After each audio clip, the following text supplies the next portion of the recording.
कहानी की शुरुआत होती है साल 2009 में। नॉर्थ कोरिया स्पेशल फोर्सेस के दो एजेंट्स मैग्नोलिया और चोल संग एक होटल में घुस गए जो दुश्मन एजेंट्स से भरा हुआ था। उन दोनों ने वहां से कुछ जरूरी जानकारी चुराने का प्लान बनाया। चोल संग इस बात का ध्यान रख रहा था कि कहीं कोई आ न जाए, जबकि मैग्नोलिया कमरे में कुछ ढूंढ रही थी। तभी उसके पापा का फोन आ गया। पापा ने कहा कि तुरंत वहाँ से निकल जाओ, कुछ लोग तुम्हारे पीछे आ गए हैं, किसी पर भरोसा मत करना। लेकिन इससे पहले उसके पिता बात पूरी कर पाते किसी ने पीछे से आकर उन्हें गोली मार दी। उधर चोल संग ने सारे दुश्मनों को खत्म कर दिया और मैग्नोलिया को ढूंढने वापस आ गया। मैग्नोलिया ने जैसे ही उसे देखा, उसे अपने पापा की बात याद आ गई और उसने चोल संग पर गोली चला दी, जिसके बाद वो खिड़की से भाग गई। इस घटना को लगभग 11 साल बीत चुके हैं। इसके बाद हम साउथ कोरिया में मी यंग नाम की लड़की को देखते हैं, जिसने सुबह जल्दी उठकर ट्विस्टेड डोनट्स नाम की अपनी दुकान खोली। सभी चीजें बड़ी जल्दी जल्दी बिक गई,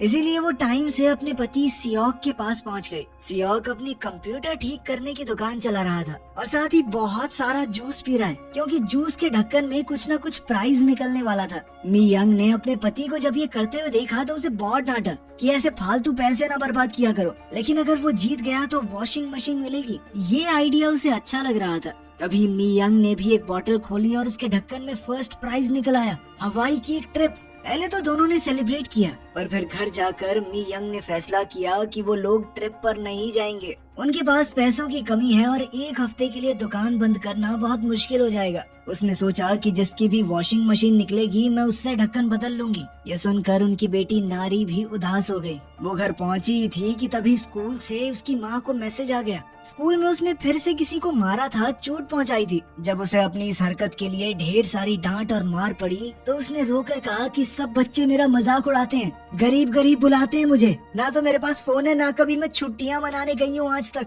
ये सुनकर मी यंग को बहुत बुरा लगा।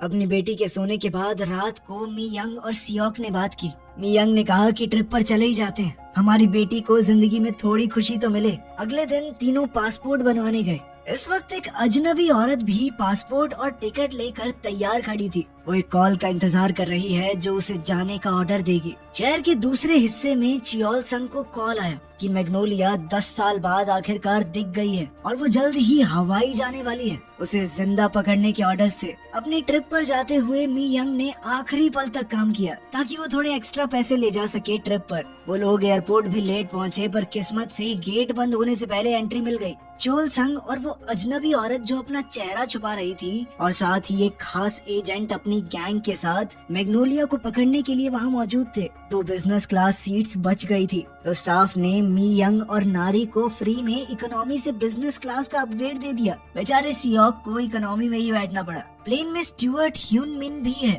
जिसे लगता था कि सब पर नजर रखना और सबकी सुरक्षा का ध्यान रखना उसका काम है, उसकी ड्यूटी है। जैक नाम का एक पॉलिटिशियन भी वहाँ मौजूद है। वहाँ एक आदमी था जिसे टेक ऑफ से बहुत ज्यादा डर लगता था। वो नींद की दवाइयाँ लेकर बेहोश ही हो गया। प्लेन के उड़ते ही दुश्मन एजेंट्स मैग्नोलिया को ढूंढने निकल पड़े। उस अजनबी औरत ने ये देख लिया और बाथरूम में छुप गई। तभी ह्यून मिन स्नैक्स लेकर मी यंग के पास आई, लेकिन उससे कुछ ड्राई फ्रूट्स गिर गए। लेकिन मी यंग ने बड़ी तेजी से सब कुछ पकड़ लिया नीचे गिरने से पहले। ये देखकर ह्यून मिन को लगने लगा कि ये औरत तो कोई जासूस है या फिर कोई सीक्रेट एजेंट। सियोन ने जॉन नाम के अपने साथी पैसेंजर से दोस्ती कर ली, जो कि अपनी बेटी और पोती से मिलने जा रहा था। वो अपने साथ एक टेडी बियर भी लाया था उन्हें देने के लिए। कुछ देर बाद मी यंग को पेट में दर्द होने लगा और वो बाथरूम ढूंढने चली गई। इस दौरान उसने अपने पति से कहा कि हमारी बेटी का ध्यान रखो। पहले वॉशरूम में तो वो अनजान औरत घुसी हुई थी, तो मी यंग प्लेन का दूसरा वॉशरूम ढूंढने लगी। इसी दौरान उसका सामना स्पेशल एजेंट से हो गया, जो ऐसे एक्टिंग करने लगी कि हम भी टॉयलेट की लाइन में लगे हैं। वहीं हारेम नाम का एक एजेंट चियोल संग के पास गया,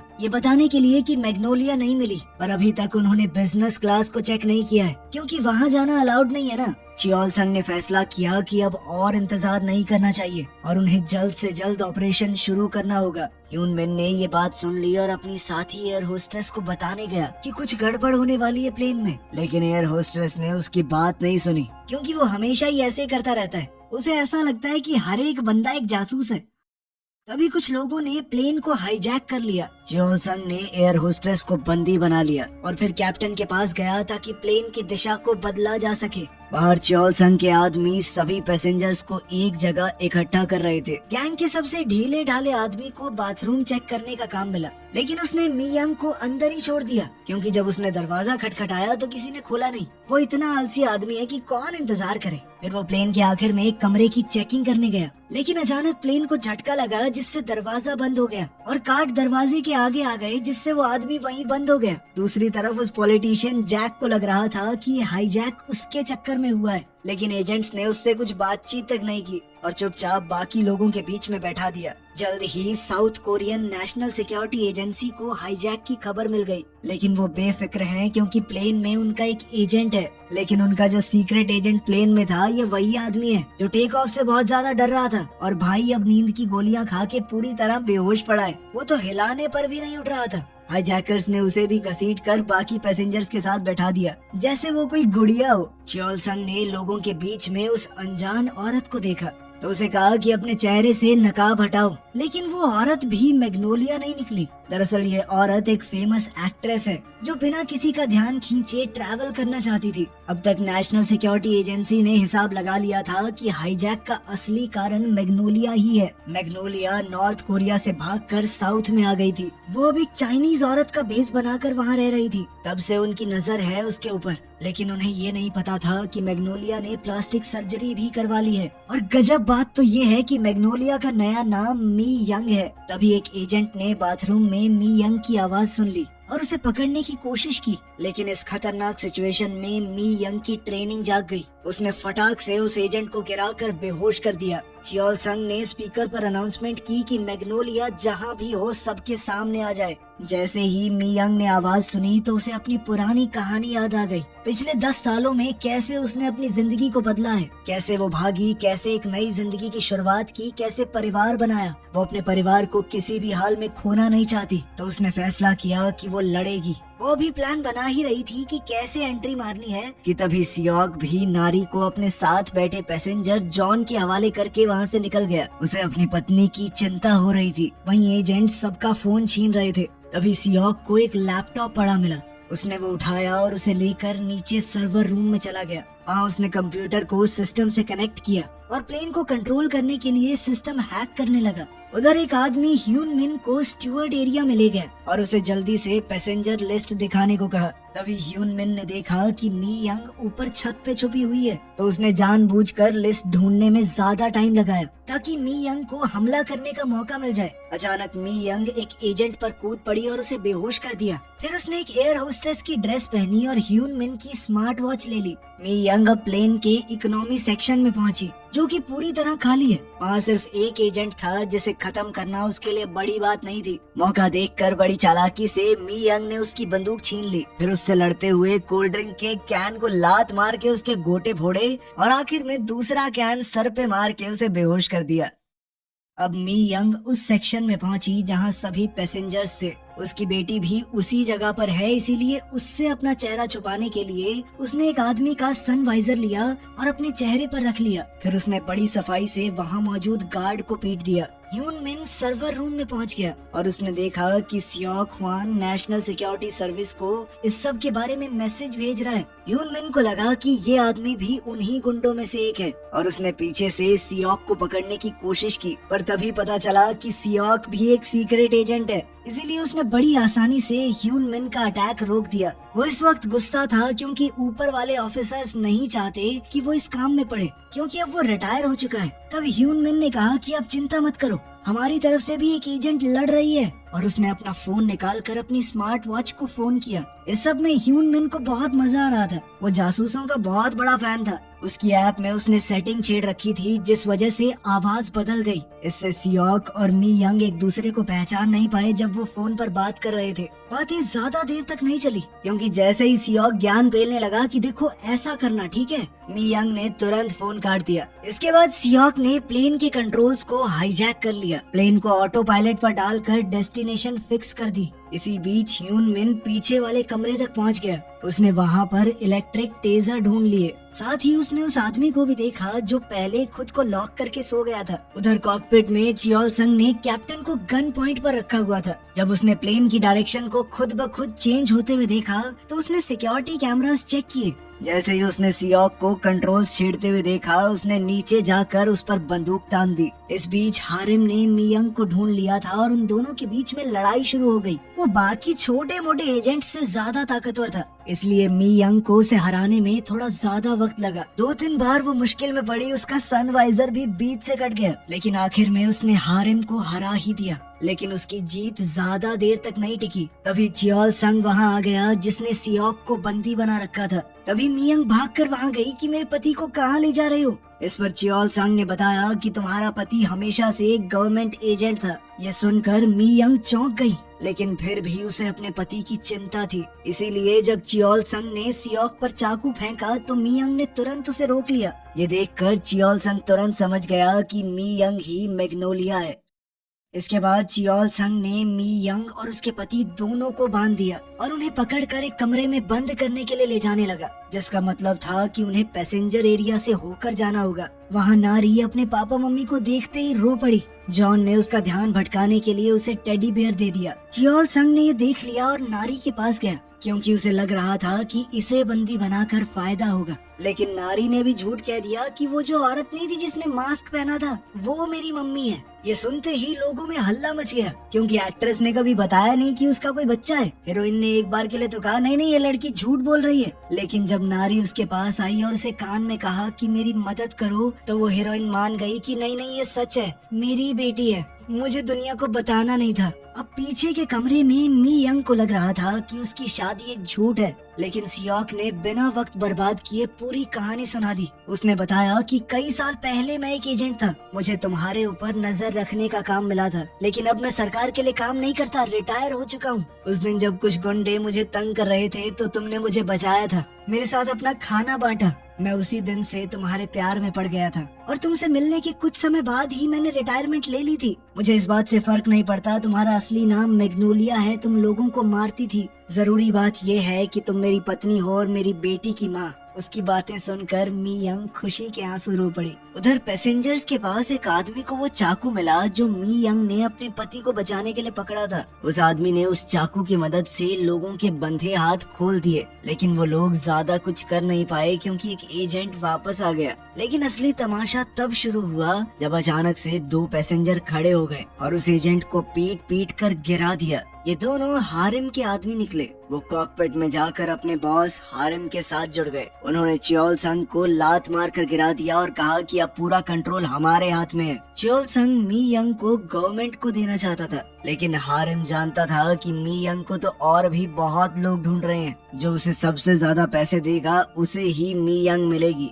हारिम बहुत ही ज्यादा बेकार किस्म का आदमी है। चियोल संग का तो सिर्फ ये प्लान था कि वो मियंग को लेकर भाग जाए, लेकिन हारिम को किसी और की जिंदगी की परवाह नहीं थी। उसका प्लान था कि हम तो जहाज से बाहर छलांग लगाएंगे पैराशूट पहन के, और साथ ही प्लेन को क्रैश भी करवाऊंगा मैं, ताकि सब लोगों को लगे कि सारे गुंडे अंदर ही मर गए, मुझे कोई ढूंढेगा भी नहीं। चियोल संग ने उसे रोकने की कोशिश की, पर हारिम के आदमियों ने उसे तुरंत गिरा दिया और पकड़ कर ले गए। हारिम ने पायलट को मजबूर किया कि प्लेन को फुल स्पीड से नीचे ले जाओ। ये देखकर सभी पैसेंजर्स पैनिक होने लगे।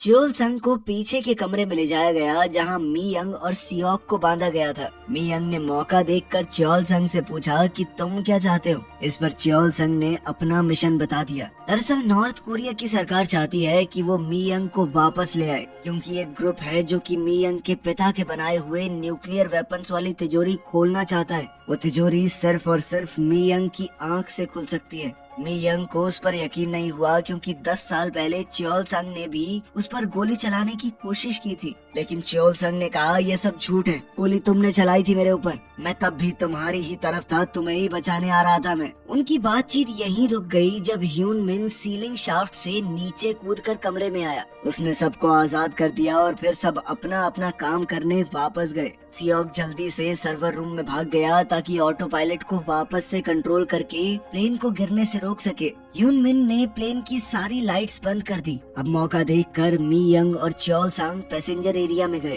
ताकि हारिम के लोगों से लड़ सके। जल्द ही उनके बीच जबरदस्त लड़ाई छिड़ गई। कभी एक जीतने लगता तो कभी दूसरा। जब भी वो गुंडे जीतने लगते तो पैसेंजर्स मियंग और चियोल संग की मदद कर देते। किसी ने उन्हें बॉटल से मारा, किसी ने सीट का हिस्सा उठाकर। सब लोगों की मदद से मियंग और चियोल संग ने हारिम के आदमियों को हरा दिया। और जल्द ही हारिम को भी पकड़ लिया। लेकिन परेशानी अभी खत्म नहीं हुई थी। सियोक के साथ बैठा वो पैसेंजर जॉन, जिसने नारी को टेडी बियर दिया था, उसने अचानक से नारी को बंदी बना लिया और अगले ही पल चियोल संग को गोली मार दी। अब उसने बताया कि वही वो आदमी है जिसने मी यंग के पिता को मारा था, और अगर मी यंग उसके साथ नहीं आई तो वो नारी को भी मार देगा। सियोक ने मौका देखकर टेजर से जॉन को मारने की कोशिश की, लेकिन टेजर ने काम नहीं किया, जिसके बाद जॉन ने उसे भी गोली मार दी। इसके बाद जॉन ने बताया कि इस टेडी बियर के अंदर बम है, अगर किसी ने चालाकी करने की कोशिश की ना, एक बटन दबाऊंगा, लड़की भी उड़ेगी और हम सब भी। मी यंग के पास अब कोई रास्ता तो बचा नहीं था, इसीलिए उसने जॉन की बात मान ली। उसने नारी को गले लगा के अलविदा कहा और पैराशूट पहन लिया। जॉन ने प्लेन का दरवाजा खोला, पर मी यंग ने नारी को एक सिग्नल दिया। उसने गले लगते हुए नारी के कान में कुछ कहा था। सिग्नल मिलते ही नारी ने वो टेडी बियर अपनी माँ की तरफ फेंका। मी यंग जानती थी कि ये लालची आदमी उसे नहीं मारेगा, क्योंकि उसी की आंख से वो तिजोरी खुल सकती है। उसने जल्दी से टेडी बियर बाहर फेंका और साथ ही जॉन को भी धक्का दे दिया। वो टेडी बियर हवा में फटा और जॉन उसके ब्लास्ट का शिकार हो गया। इधर सियोक भी जिंदा था, क्योंकि उसने बुलेट प्रूफ जैकेट पहनी हुई थी, जो कि चोल सांग ने उन्हें प्लान शुरू करने से पहले दी थी। अब उनका परिवार एक बार फिर से मिल गया। चोल सांग ने पैराशूट उठाकर कहा कि तुम लोग ऐसे ही खुश रहना। फिर वो प्लेन से कूद गया ताकि गवर्नमेंट उसे लैंड होने पर पकड़ न ले। सारे दुश्मन एजेंट्स को सीट्स पर बांध दिया गया। नेशनल सिक्योरिटी एजेंसी को मैसेज भेजा गया कि सब कुछ ठीक है। पायलट को ऑर्डर्स दिए गए कि प्लेन को साउथ कोरिया वापस ले आओ, ताकि इस पूरे केस की छानबीन की जा सके। लेकिन सियोक अपनी बेटी की छुट्टियां खराब नहीं करने वाला था। उसने कहा कि हमने पैसे दिए ना, एक बार हमें छोड़ दो, उसके बाद प्लेन को लेके जितनी छानबीन करनी है कर लेना। इस पर जैक नाम के उस पॉलिटिशियन ने अपनी नेतागिरी शुरू कर दी। उसने कहा कि ऐसे नहीं चलेगा, जैसा सिक्योरिटी एजेंसी कह रही है वैसा ही होगा। लेकिन तभी ह्यून मिन को नीचे पड़ा हुआ वो टेजर मिला। ह्यून मिन के दिमाग में पता नहीं क्या आया और उसने नेताजी को बेहोश कर दिया। अब प्लेन पर मौजूद उस हीरोइन ने भी सबको याद दिलाया कि अगर मी यंग नहीं होती तो सब लोग मारे जाते। कैप्टन ने भी उनकी बात मान ली और मी यंग की इच्छा पूरी करने के लिए प्लेन को हवाई की तरफ मोड़ दिया। गवर्नमेंट को कह दिया गया कि हवाई पास है, हमारे पास फ्यूल थोड़ा कम है। हवाई पहुंचने के बाद परिवार बीच पर मजे करने लगा। सियोक ने मी यंग को एक अंगूठी दी ताकि वो दोबारा शादी कर सके। उसने ये भी बताया कि वो पिछले 10 साल से पैसे जोड़ रहा है, और जो मैं वो लॉटरी वाला ढक्कन लेके आया था ना, वो मैंने ही नकली बनाया था ताकि हम घूमने आ जाएं। ये सुनते ही मी यंग गुस्से में उसके पीछे दौड़ी कि इतने पैसे खर्च क्यों कर दिए कुत्ते। जबकि नारी आराम से बीच पर धूप सेक रही थी। प्लेन में अब सिर्फ एक आदमी बचा था। ये वही था जो पहले गोलियां खाकर सो गया था। भाई अब जागा और उसने अपने फोन में देखा कि 100 से ज्यादा